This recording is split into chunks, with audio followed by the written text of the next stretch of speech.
Welcome to the How Did They Do It Real Estate Podcast. Have you ever wondered how people succeed in real estate and what steps they took to get there? If so, this podcast is for you.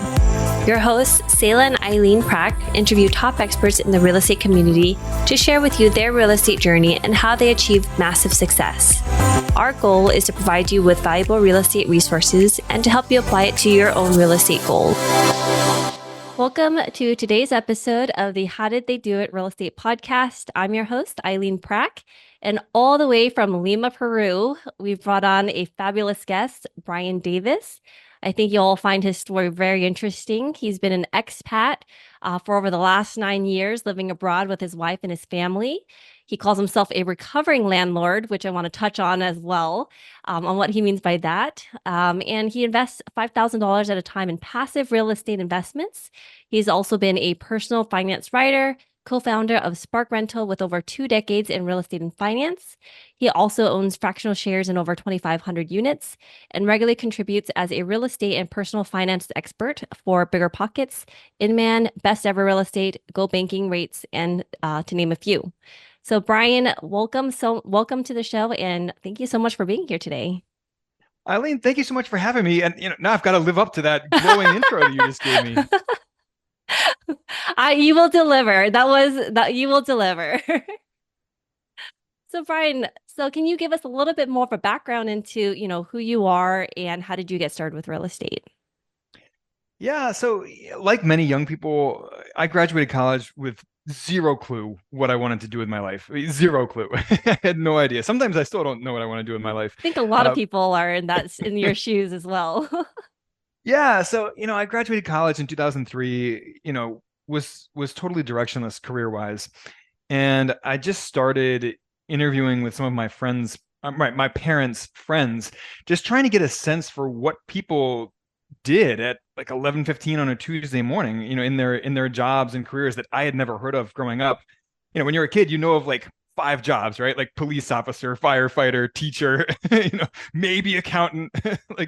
But in the real world, there are hundreds of thousands of jobs out there that you never hear about growing up. So I wanted to just get a sense for what do people actually do for work out in the real world. And one of those people was a hard money lender. So they offered me a summer internship coming out of college. And, I didn't have anything else going on. So I said, sure, why not? I don't know what hard money lending is, but I'll give it a go. And, I enjoyed it. It was the guys who were running, it was 2 hard money lenders, but they actually owned a subprime mortgage lending company, a nationwide lender, which, now looking back, everyone kind of vilifies. But at the time, that was really cool. And, they were doing God's work, as it were. Everyone thought that was all good stuff. But I worked on their hard money loans. And so I was working with exclusively real estate investors, flippers, people doing BRRRR deals. And, I'm watching all these people make money hand over fist in real estate in the early to mid aughts. And of course, my reaction is, well, I can do that, right? Like, what's to stop me from doing I'm smarter than these guys. Like, I can go out and do that too. So I went out, I just plowed every spare dollar that I had into rental properties without learning the ropes, without, getting a senior partner or a mentor or a coach or just somebody to, to show me which way was up. And of course, 2008 hit. And all of those investments turned out to be terrible investments. I didn't know what I was doing. And the worst part of that is that not only did my investments all go sour on me at the same time, but I also lost my day job income because no one's borrowing hard money loans all of a sudden in 2008. So I had to kind of start from scratch from there. But it's been a fun journey. I ended up going into the online side of or online business. Working for an e-commerce company that was servicing mom and pop landlords, basically. So I had learned an entire other industry. And in 2016, my co-founder and I launched Spark Rental as a small online business servicing mom and pop real estate investors. And it's been a meandering journey since then too, actually, but it's been a lot of fun. Oh, so there's a lot to unpack also, and there's so much that we want to get through in today's interview. So I guess the first question for you is back in 2008 when your rental portfolio didn't go the way that you had initially planned. What did you do after, that whole fiasco to get back on your feet, to start back over? And why did you even start back over? Well, a couple answers to that question. The most entertaining answer was I hit the road with a girlfriend at the time who was a travel nurse. So she did 3 month stints around the country at different, working for different hospitals as temporary help. And she gets, or part of that package is free housing. And so she invited me to go with her. Her stint in Baltimore was up. And I said, well, I don't have anything going on here, and free rent and free travel around the country. That all sounds pretty good. So I did. I hit the road with her, spent a couple years living pretty nomadically around the country, rent free, which helped me to get back on my feet.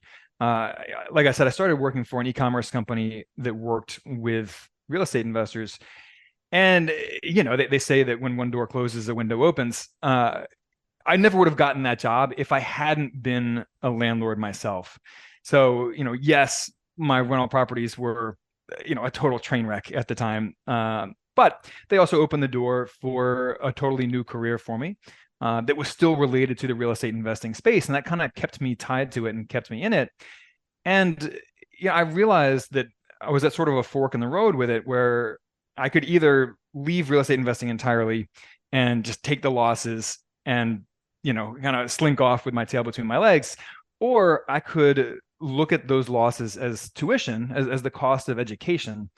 And I decided to take the latter route.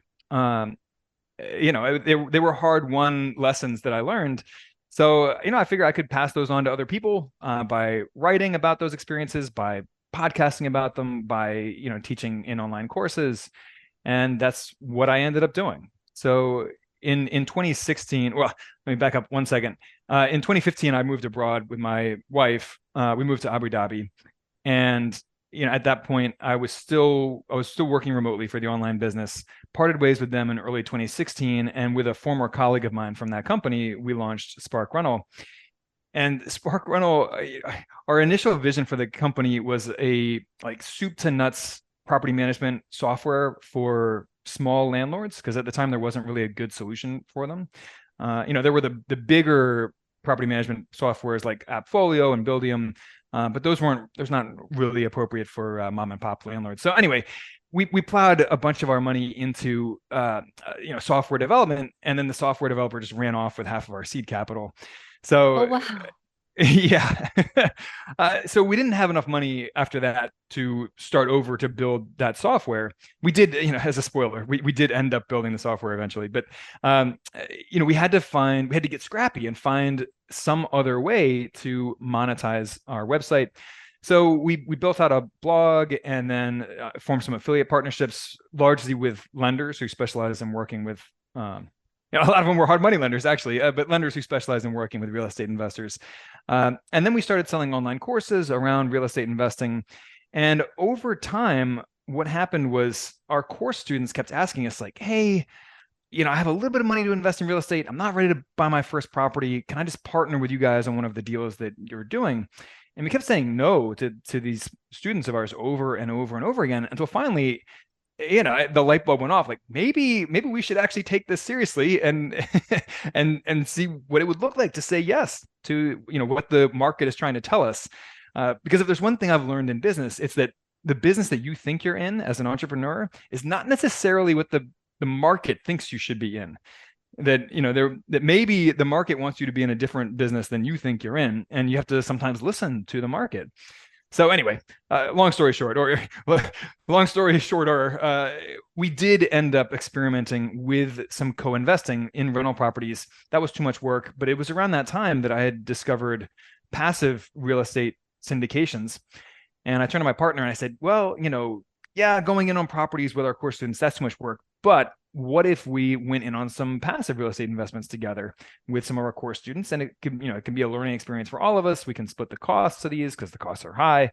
And we did a pilot deal. It went well. And eventually we opened that up as our main business, as an investment club for passive real estate investors.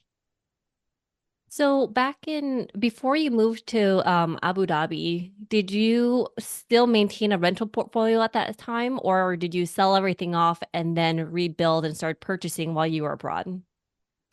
Yeah, so I did move abroad with all of my properties, and then I had this realization after we moved halfway across the world that I had been subsidizing those properties' returns with my own labor far more than I had realized.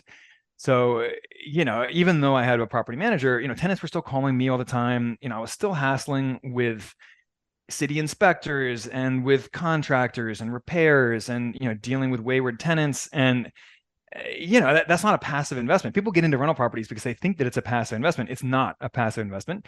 At best it can be semi-passive income, that rental income that you receive from them, but yeah, it's a lot of work. And if you look at those rental properties, what I was putting into those with my labor and my time compared to, say, an index fund with Charles Schwab or whatever, it was night and day. And if you were to account for the labor that I've been putting in for those, then I was actually having negative returns on those properties. So I sold off all my rental properties and got out of that business entirely. I hated being a landlord, if the truth be told. And that's part of why I invest passively today. Part of it is that I don't want to be, accountable to tenants, or, I don't want tenants showing up at my house at 9 o'clock at night, which happened, I mean, At your uh, house. oh yeah. I mean, I was on an early date with the woman who's now my wife. It's like our fourth date or something. I invited her over to make her dinner. We were going to watch a movie. So we're sitting around on the couch watching a movie, and there's this boom, boom, boom, boom, boom on the door. And it's a tenant of mine who doesn't speak English. So he brought his cousin who's kind of sort of spoke English. And they weren't there with a chainsaw or anything, but they were there to settle up with some rent stuff. But still, I don't want tenants banging on my door at 9 o'clock at night. I don't want them calling me when I'm on vacation or on weekends, when I'm out trying to have a life. So I hated all that stuff. I hated dealing with inspectors, many of whom were corrupt in Baltimore City where I was investing. They wanted you to grease their palms in order to pass the property and all that stuff. I hated all of it. So yeah, today I don't mess around with that stuff. I invest passively. And that also works well with my lifestyle of traveling the world. I can invest just as well from Lima, Peru, as I can from Baltimore, Maryland, or anywhere else in the US, when you're investing passively. So when you discovered the passive investments in the syndication space, how did you go about? Did you guys start off with investing yourselves first? Or I know you mentioned that you invested with the core group of students, but how did you set up that entity in order to do it as a group investment? Yeah, so we actually do this every month as part of our investment club. We create a new LLC that's basically a joint venture LLC. So any of our club members who want to participate in that deal, including myself, I participate in all of these, right alongside our members. We all just get listed as members of the LLC, proportionate to the amount that we invested. So it's very simple. That's actually the easiest part of our of our club and our business model. Yeah, it's super simple. It does add some accounting and administrative work on the back end, which we did kind of underestimate when we first launched this business model. But and my partner handles all that stuff, so she's been pulling her hair out all year as we've scaled up. This year we've gotten into 24 plus of these LLCs and investments, and it has been a significant amount of work. But yeah, it's pretty simple. Joint venture LLC. Everyone's listed as a partial owner of the LLC. How do you structure the responsibilities then of, contacting the different sponsors that you're invested with or receiving the distributions, like that whole administrative part of it? How do you handle that piece of it? Yeah, so a lot of the labor that my partner and I do is just networking with sponsors, and not just sponsors. We don't just invest in syndications. We also invest in notes and private partnerships with flippers and spec home developers and all that kind of stuff. But that's a big part of our job, and that's part of the value that we bring to the investment club, is doing that networking on behalf of our members. And that's been a big challenge for a lot of our members, many of whom are non-accredited investors. That's one of our core missions, is to serve everybody, not just wealthy accredited investors. And it's really hard to find some of these sponsors who allow non-accredited investors because they can't advertise those syndication deals publicly. Those are some of the SEC regulations around that. So, that makes it a chicken and egg problem for a lot of would-be passive investors who are non-accredited. Is, how do they even find, reputable sponsors to invest with when those sponsors can't advertise to them? So that's a big part of our job, is doing that networking. And then as far as the communications, that's actually pretty easy. We keep it really simple. As we get updates from sponsors about existing deals that we've invested in, we just forward those emails on to the members who participated in that particular deal. So that's pretty simple. It's just an email forward. So if you're a non-accredited investor, if you are part of this LLC, you're able, because you've established the relationship with the sponsor, they are able to participate in that as part of the LLC. Yes. Now, I will say there is a little bit of nuance there. The laws around this are intentionally a little bit vague. So most sponsors interpret the laws to mean a pre-existing relationship established with me or my co-founder Denny is sufficient. That they don't need to establish separate individual relationships with every single member of an LLC. There are a couple sponsors who we've spoken with who interpret the law differently, and they require individual relationships to be established with each person, even if they only own 1% of the LLC, have to have that relationship established. Thank you for clarifying. So also, especially in today's market, I know that you're now abroad. You've been living out there for several years now. How do you stay connected with all these different sponsors? And is it primarily in the US for these opportunities? And then in addition to that, what are you doing to vet them for yourself and your partners? Yeah, so I will say this. Being abroad has one of the challenges that I didn't really foresee was just how isolating it can be to have all your work be in the US, but to live outside of the US. So for example, we have not been attending industry conferences, for the last 9 years, which I think has been to our detriment. It's become a priority of ours to start going to at least a couple of these industry conferences every year, to establish those face-to-face relationships with people, and actually shake their hands in real life, have a drink with them, after a presentation or whatever. So that has been a challenge. But, as far as the initial networking, it's just a matter of reaching out to them, getting referrals from other sponsors, which ties in with your other question of how do we vet sponsors? The first thing we do is try to vet them from other word of mouth from other sponsors. So the last question that we ask any given sponsor when we are talking to them is, who else do you know and like in this industry? And that helps. But, it is challenging to vet sponsors. Track records can be a little bit misleading. Someone who has never lost money on a deal probably hasn't done enough deals, right?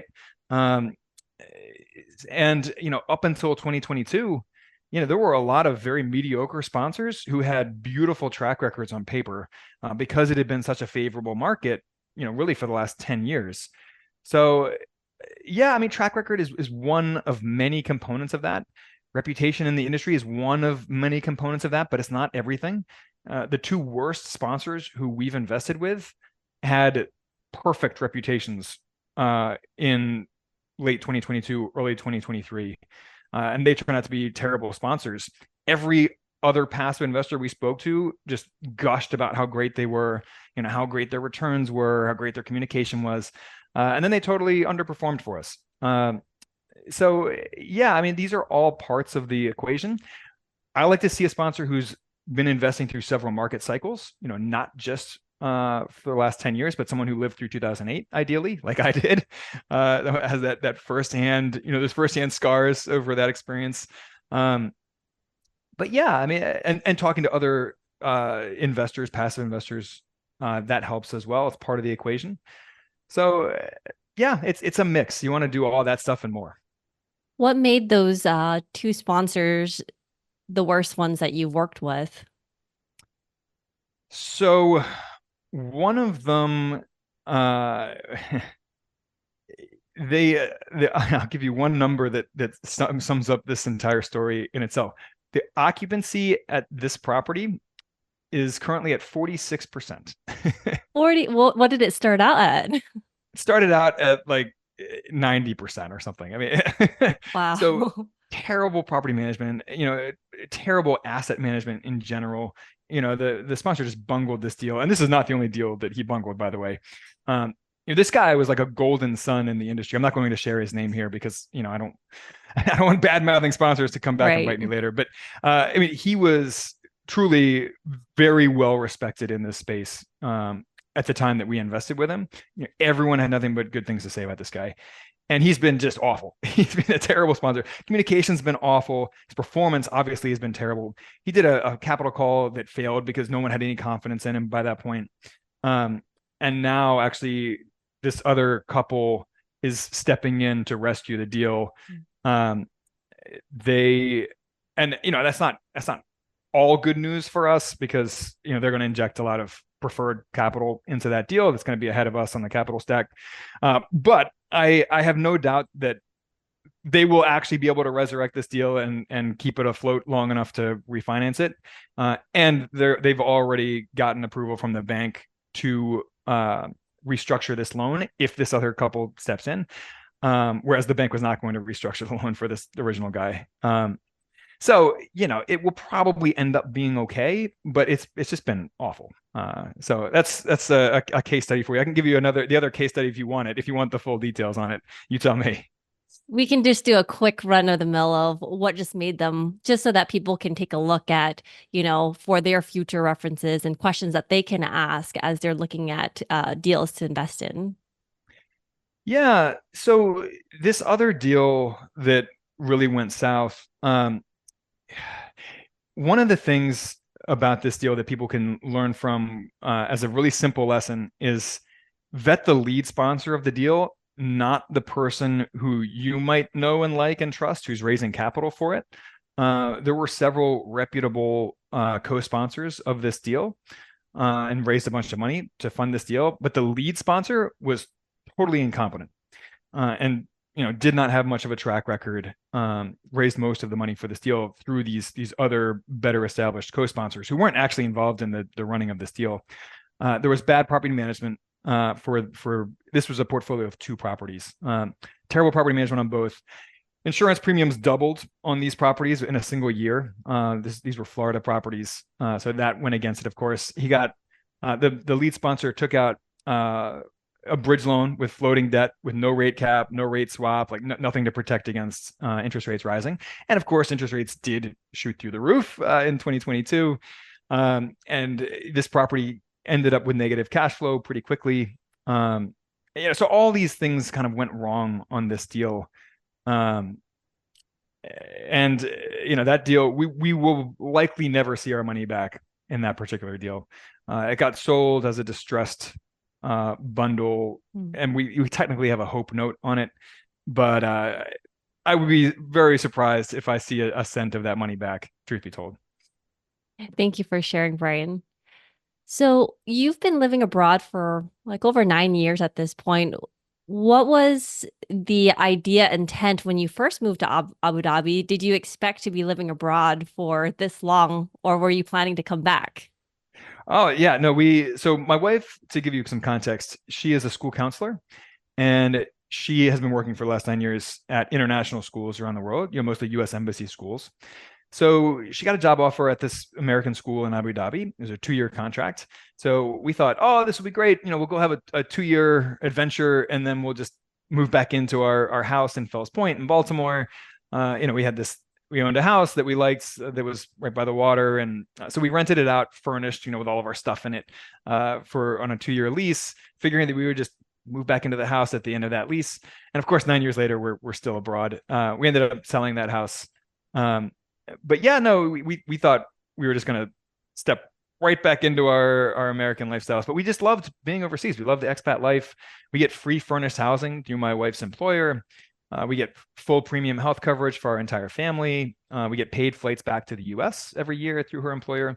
So what's been kind of nice is that, even though her job has a relatively low income ceiling on it, it also has a very solid and stable income floor with outstanding benefits for our whole family. Whereas my work, as an entrepreneur, you don't have the benefits, right?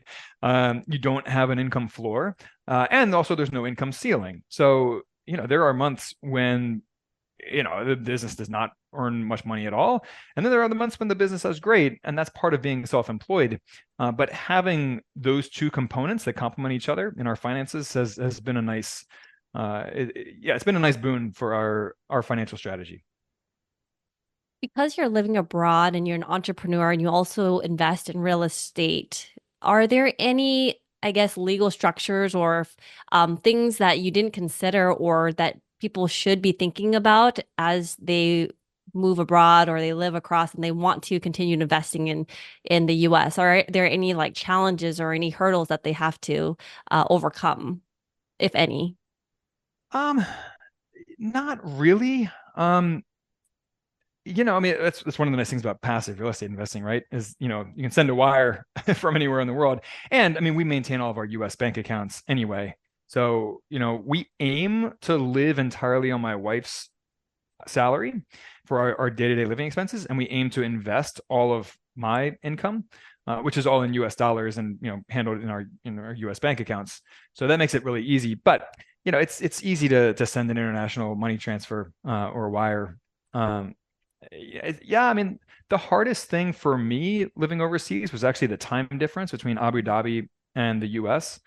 There were times when I was hosting webinars at 3 a.m. my time in Abu Dhabi, and that really got old. But no, I mean, the world's a smaller place than it's ever been. You can really live anywhere in the world and have pretty easy access to, I mean, the financial system anywhere in the world. I still have my US brokerage account for my stock investments and all that stuff, have US bank accounts.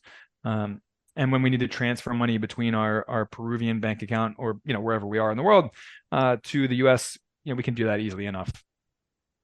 So, Brian, where's been your most favorite place to live so far?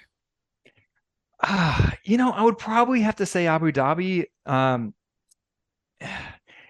Dhabi is a fun place to live, and it's great for international travel because the Abu Dhabi and Dubai airports are travel hubs that connect Africa, Asia, and Europe.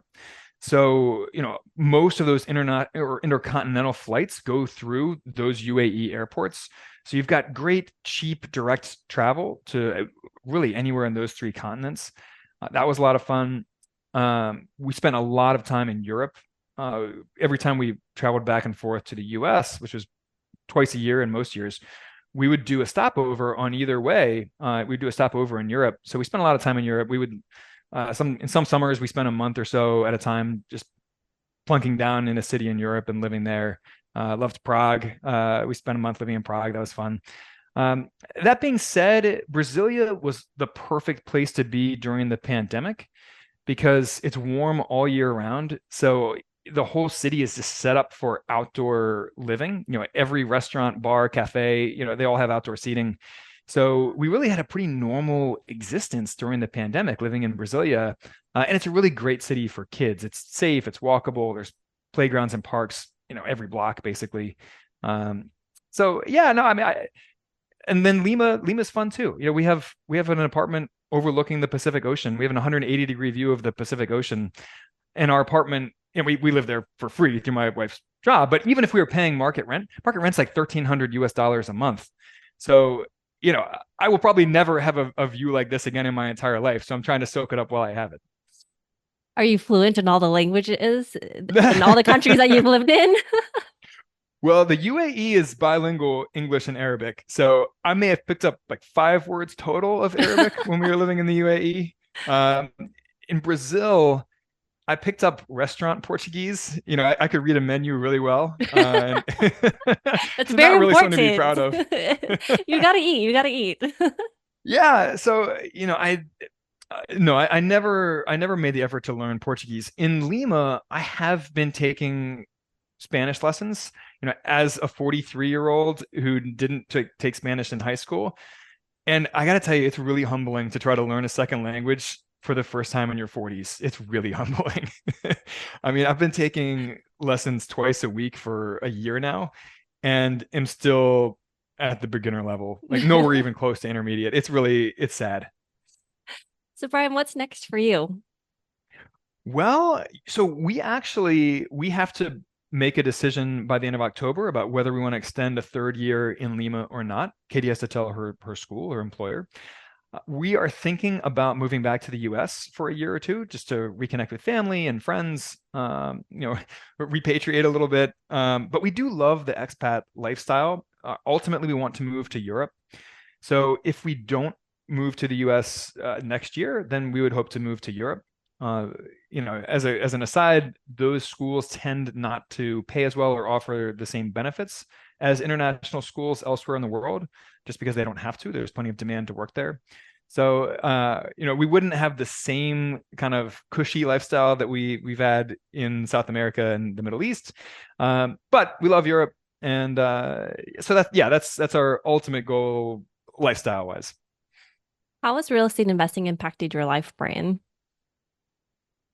Real estate investing encourages you to think a little bit bigger and a little bit more three-dimensionally about your financial goals and plans.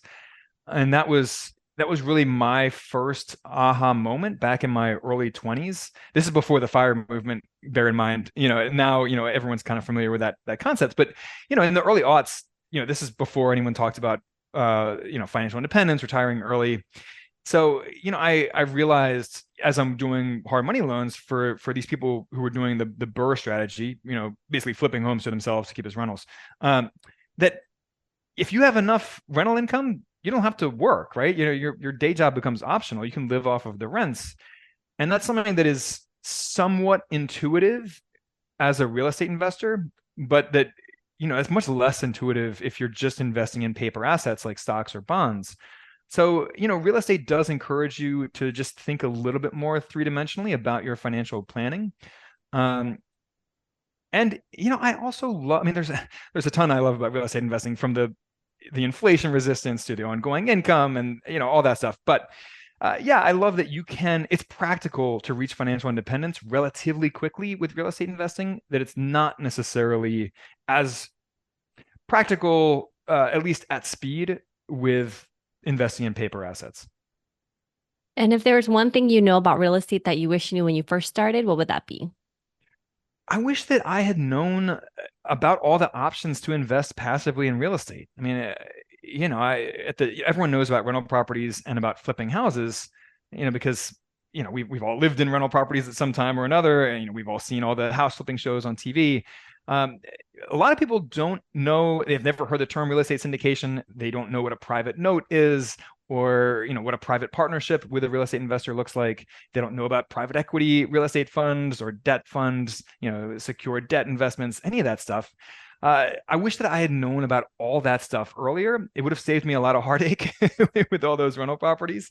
So I wish that I had learned all the options available earlier. And I wish that I'd had some more guidance with my real estate investing earlier, rather than just being young and arrogant and overconfident in the investing and thinking I could just do it all on my own. And what is the one thing that sets the successful people apart in real estate investing? It probably sounds like a cliche, but I would say ongoing learning. And that's from everything from reading books to listening to podcasts, reading ongoing news stories and blogs, to getting help and mentorship from other people, whether that is a coach or some kind of senior partner, someone who's been around the industry longer, whether that is a mastermind or an investment club like what we do. But just that ongoing education is huge. And I would urge everyone to come at that from at least two angles. One, from that personal absorption of knowledge, listening to a podcast while you're working out or whatever, where you're just consuming the information by yourself, but then also some kind of community component to that, whether that's a mastermind group, whether it's an investment club, but where you are actually sitting down with other people to collaborate, to vet investments together, to learn directly from them in a personal setting. I think both of those components are really important. So Brian, where can our listeners find out more about you and what you're doing? Come to our website, sparkrental.com. We are very much a mom and pop business. So, contact us. That comes straight to my co-founder and me. You can also reach us on all those social media platforms, of course. We're on Facebook and Instagram and Twitter and all that stuff. I guess we're supposed to call it X now, whatever. But yeah, we're out there. So don't be a stranger. And you can also email me, brian@sparkrental.com. Come straight to me. It doesn't go to a VA or anything. I'd love to hear from you. Fantastic. Brian, thank you so much for being on the show today. I appreciate it. Eileen, thank you so much for having me. This was a lot of fun. And thank you for listening to our podcast today, brought to you by Bonavest Capital. We would really appreciate it if you can go to iTunes right now and leave a rating and written review. Also, please don't forget to subscribe so you can always get the latest episodes. You can also connect with us on Facebook, How Did They Do It Real Estate. We'd love to hear your feedback and any topics that you're interested in for future episodes. If you're anything like Zayla and me and believe that real estate investing is a great way to create passive income and build long-term wealth, check out our free apartment syndication due diligence checklist for passive investors at bonavestcapital.com/checklist. Zayla and I created this checklist for ourselves as we evaluated different multifamily syndication opportunities as a passive investor. So we would love to share it with you so you can use it as a resource as well. Download your free copy today at bonavestcapital.com/checklist. Lastly, to learn more about us, you can go to bonavestcapital.com and fill out the Contact Us page so you can speak to us directly. Nothing on the show should be considered as specific personal advice. Please consult your legal, tax, and real estate professionals for individualized advice.